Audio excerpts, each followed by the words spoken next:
You wide-bodied, filthy milkmaid. When I tell you the reads have been lethal, Ashley, you might want to back off Candace this season.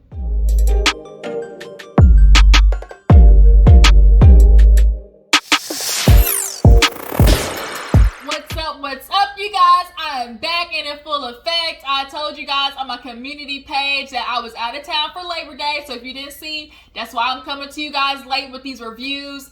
Now I'm back home and I was able to watch Real Housewives of Potomac, y'all, and when I tell you, we need to give Candace the trophy for best reads this season. She has been on it, and I am laughing at every single confessional that she has done. And she's been looking good while doing it. Her looks have been A1. Her face has been beat. She has just been making me laugh. And I'm starting to like Candace maybe that much more, than I did these past couple of seasons. Because when I tell you I was not effing with Candace in the past, I was not. But for some reason this season, she has me just laughing, y'all. She is on Ashley's neck. She's on Ashley's neck, y'all. And I'm here for every minute of it. It's about goddamn time somebody got Ashley's ass, because she has been coming for every single body. She done took on basically Robin and Giselle's, isms, and going after people. I mean, she already did it to Robin. She already did it to Giselle's. Is now that she just, found a new target. And basically, she is, the weapon of mass destruction when it comes to, the green-eyed bandit batches, basically. She's like the secret weapon. Come in, kaboom, and then walk off like ain't shit happened. So, yeah, this season definitely is going to be interesting. But let's go ahead and get into the review, you guys. If you're new to my channel, I appreciate you for tuning in. Go ahead and hit that subscribe button. Did y'all hear that truck in the background? Yeah, a truck just blew by. So if y'all heard that, that's what it was. But yeah, if you're new to my channel, y'all know to do subscribe. How's my Juice Box crew doing? How did y'all, how did y'all's Labor Day weekend go for y'all? Did y'all like staying off work?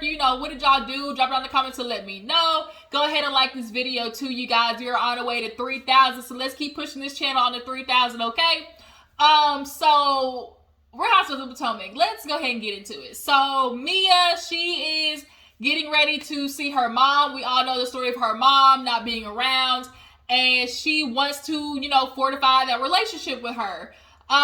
She's nervous, but at the end of the day, she just needs to get these things off of her chest. And that's what is hard about being with a parent who has done, something, that torments you as a child and going into an adult. Your adult years. Even though you might be adult, we're all, as adults, little children on the inside. All our things that, shape who we are is based upon our childhood, or like how we deal with things is all based upon our childhood, which is why every time you go to therapy, what's the first thing they talk about is how you was raised. So, she's nervous and she doesn't want to say anything that might trigger her to relapse, which is also very hard too, because you're due that, closure of, getting your feelings out, but to have to walk on eggshells about it because you don't want to cause the other person to relapse, I'm sure that's a very, hard and delicate situation. But later on in the episode, she was able to, have a good talk with her mom. We see that Reasonably Shady is making an appearance. Robin and Giselle somehow got some, type of sponsorship or whatnot. And so the topic of discussion that day was cheatation. Okay, cheatation, relationships, all that hoopla. Well, speaking of cheatation, hold up, I skipped over the part where Wendy went ahead and told Eddie about all the messiness that went on in Williamsburg, and he was feeling some type of way, like, damn, why am I getting dragged into it? I done went through all this stuff with my family. Why would I go through all that with my family just to basically, fuck it up? I get that logic. I do. But unfortunately, with the way I have been seeing men acting lately on social media, a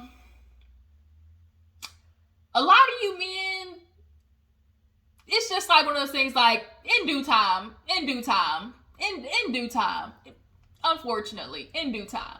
That's what it's starting to look like with you men. Okay? And a woman's she's just gonna stick beside him. You know, because that's what we're told to do. Stick beside him. That's a whole nother discussion. Like, let me not get into it, y'all. Nonetheless, Wendy was basically like, she jealous. She's, stuck. She ain't in her relationship.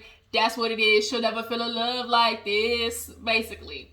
Back to Giselle and Robin. So Giselle's looking up, stats. She's like, I did my own statistics and cheating, like 25% of, males cheat. And then if they cheat, it's a 300% chance that they're going to do it again.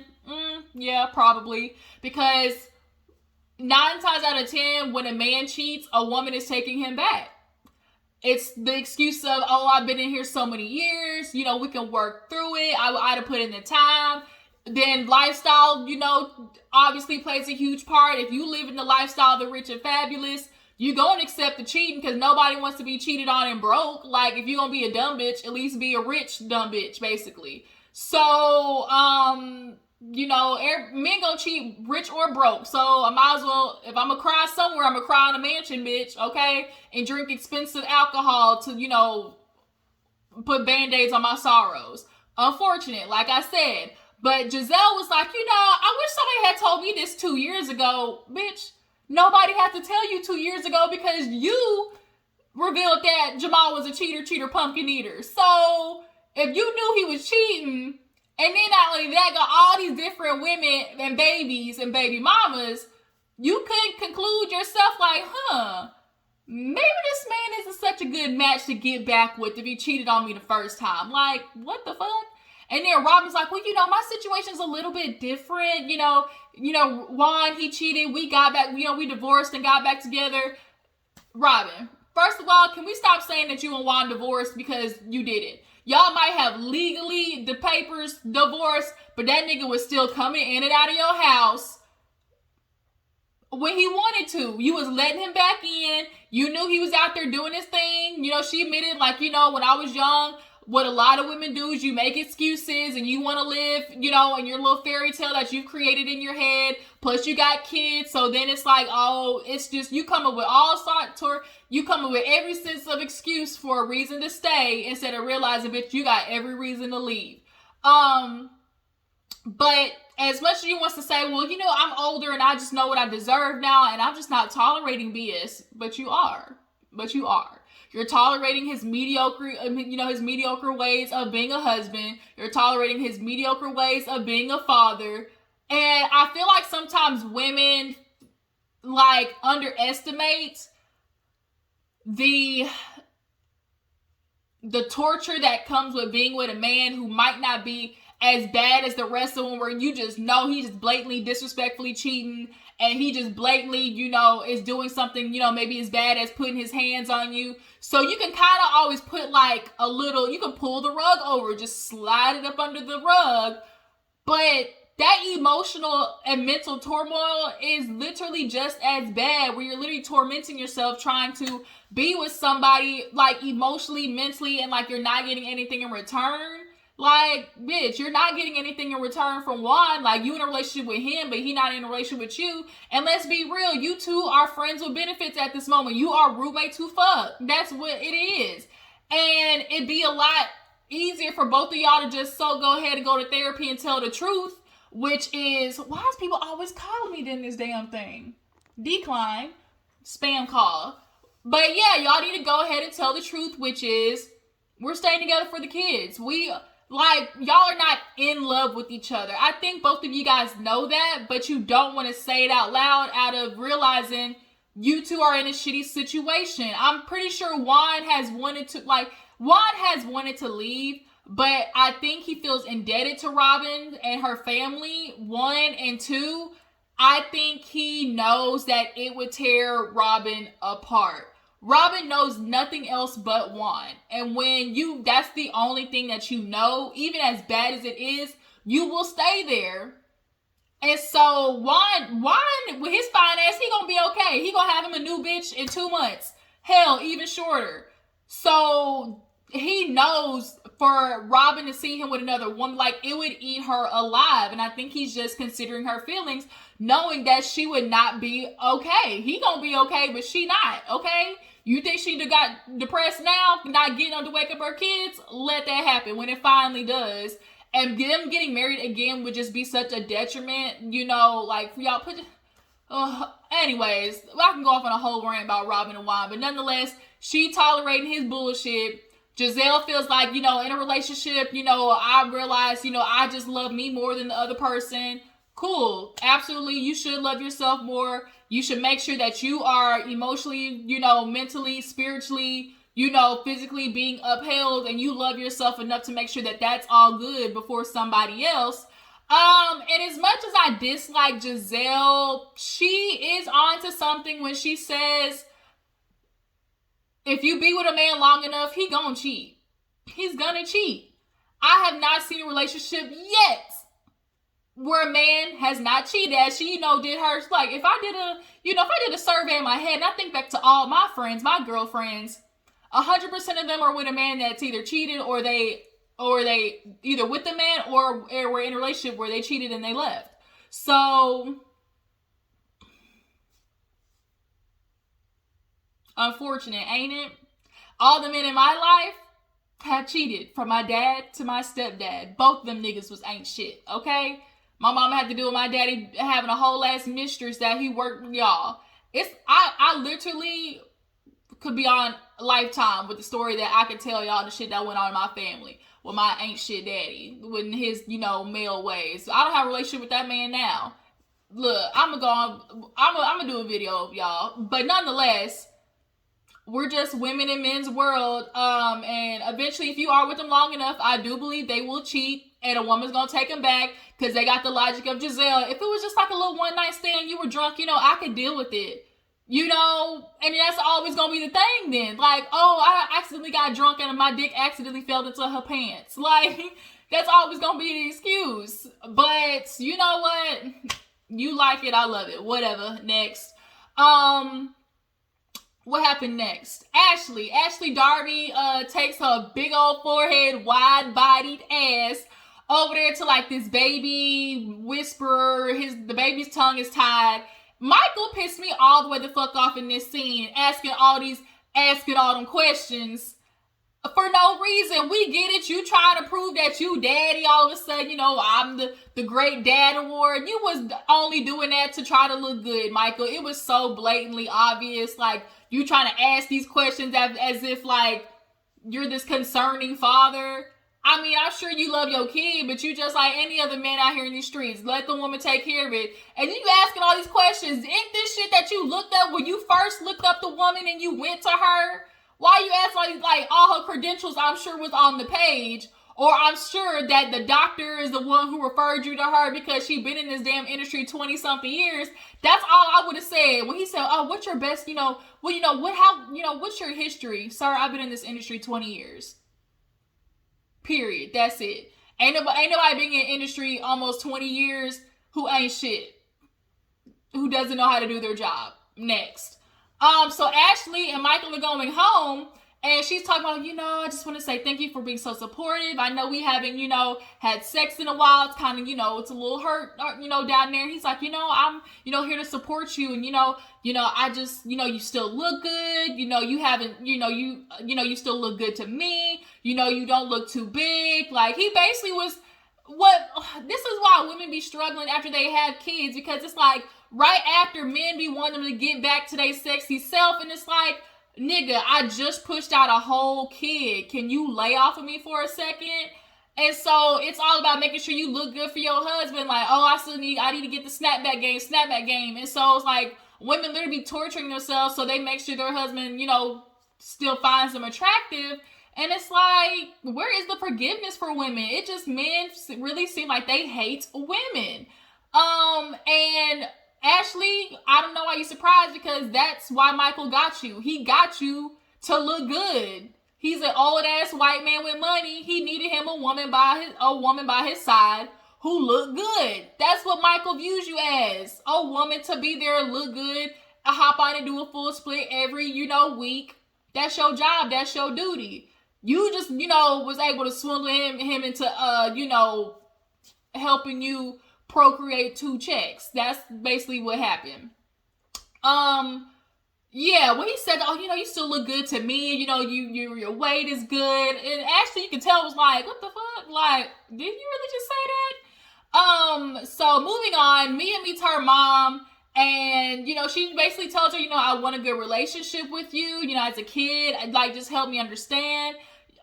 She was like, she's like, you were just like your dad. She's like, when you were growing up, I was like, dang, I can't stand just like your damn daddy, basically is what she was saying. And she's like, what did he do? And the mom was kind of like slow to get into it. And basically, Mia, your daddy wasn't shit either. Join the club of the daughters who got dads who ain't shit. He's the one who introduced her to drugs. So they have definitely had some Bobby and Whitney shit going on. And the reason she got burned is because daddy was downstairs getting his rocks off in more ways than one. Emphasis on rocks. Out down there probably getting high and having sex, and you was trying to be a kid, independent, burnt herself. I couldn't imagine being a mom and getting a call 15 minutes into work. That means that bitch was waiting outside. He was like, wait for her to leave. When she pull off, you pull up. That's literally what happens. Come home and to find out your baby got burned because your nigga was cheating downstairs? What? Oh my God. Double homicide immediately. What Bondi say? A little bit of stab, stab, stab.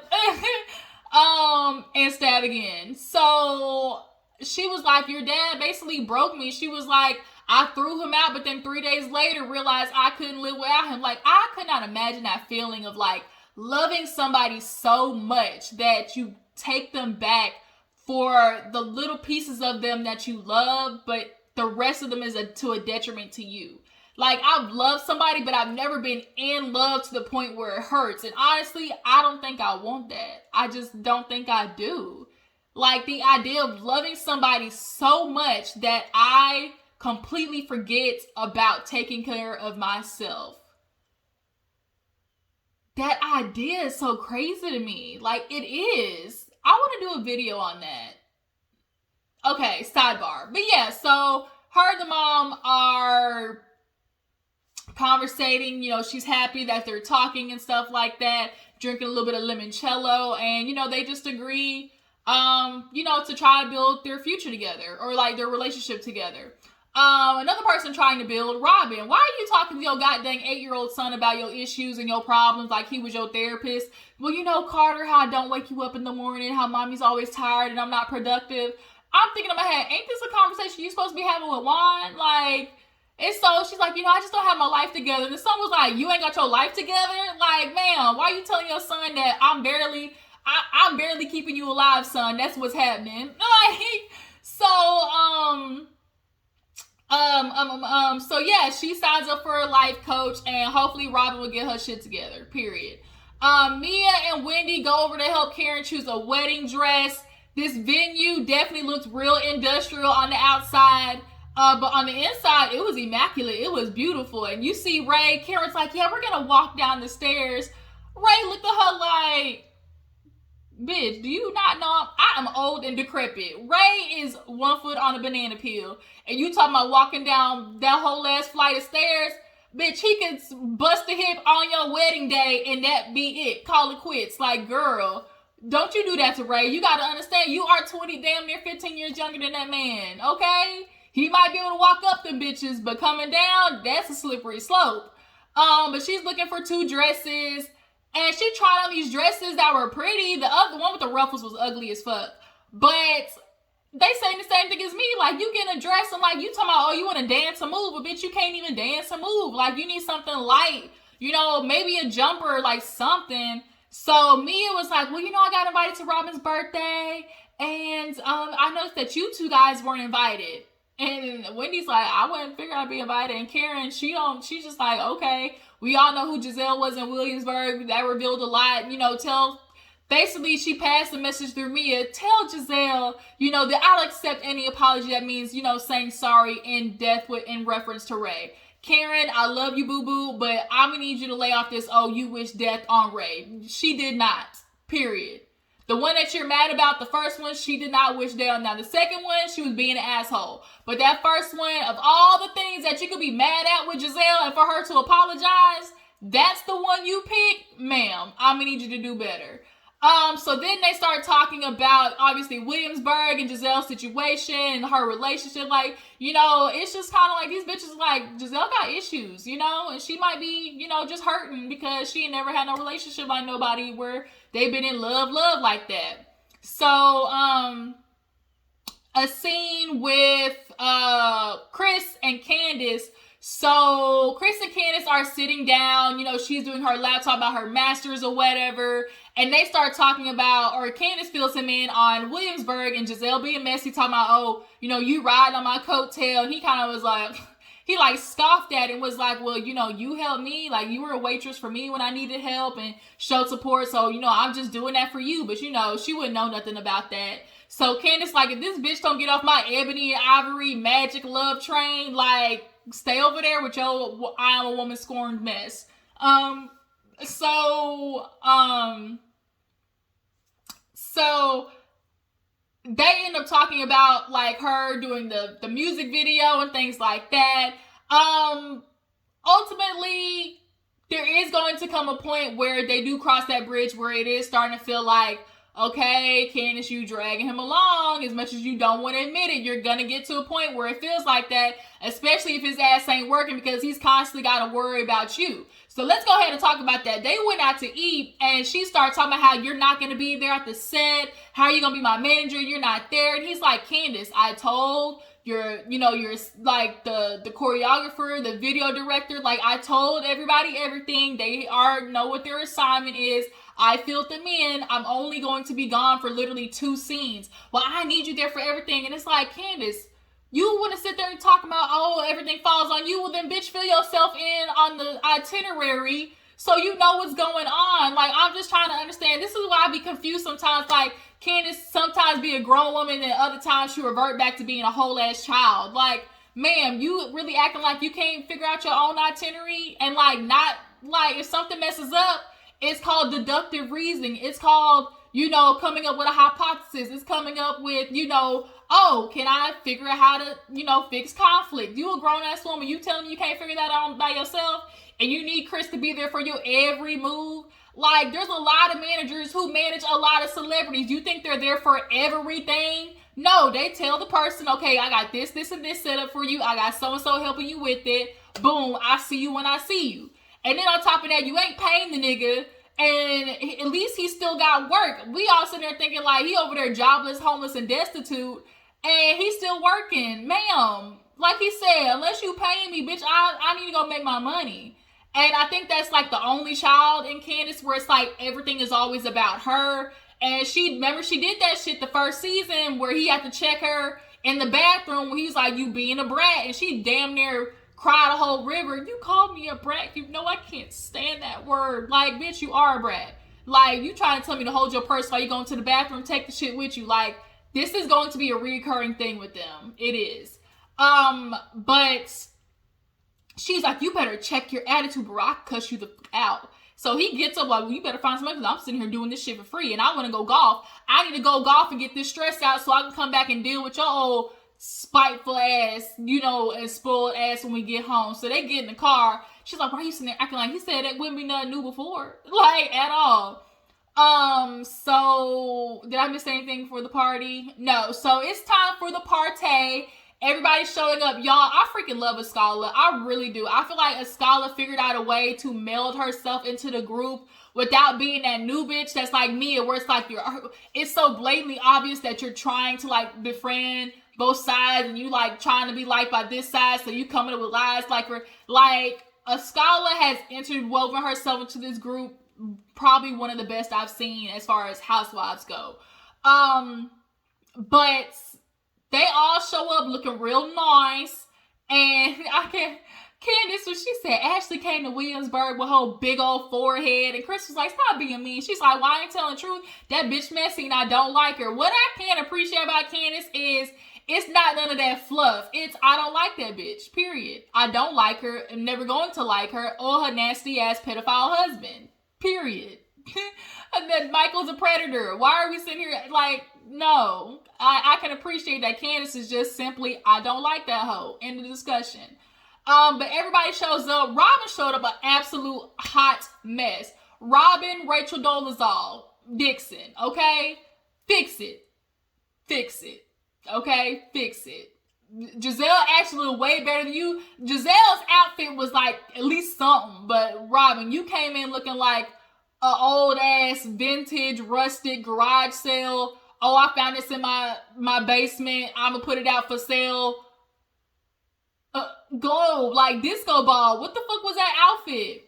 But everybody sits down and Candace is like, I don't see everybody. And Giselle's like, we missing somebody? She's like, girl, I thought you and Wendy made up. And she's like, no, I gave her the opportunity, but she didn't take the window. So expiration date. And so Giselle asked Ashley, like, bitch, did you put some hot sauce on it? Like, what did you embellish anything? And she was like, no. She's like, I promise. Like, she's like, I didn't churn it. I didn't mix nothing this time. I simply asked, like, well, are you and Eddie maybe reinvigorating your relationship? And, like, that's a very sly, sarcastic way to be like, bitch, are y'all adding somebody to the crew? Like, your husband is out there with somebody. And the scholar said it right. You saying it like that is already, like, confirming the assumption that your man is out here cheating. And so she's like, no, it's not. And Candace said, ho, yes, it is. Like, ho, you know what it is with your messy ass. And so everybody looked at Ken. She's like, oh, was that appropriate? She's like, yes. Oh, you're calling people a hoe now? Yes, because I said so. And what? That's what I called you a hoe because I felt like it. Because I felt like it. And what? What you gonna do? So then Giselle was like, oh, it just, no, Scarlett told Giselle, like, she spoke really highly of you a lot of the time. So Giselle's like, well, if she spoke so highly of me, then she would know that I wasn't being malicious. Giselle, you're not going to play on my intelligence like that, boo-boo.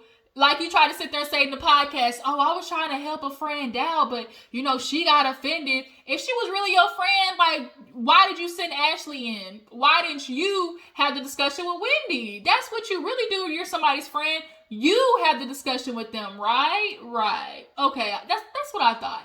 So you sending in Ashley was to do what? Because Giselle has become very good at, scooting somebody else up to do the dirty work, and she kind of sit back like acting like she ain't do nothing.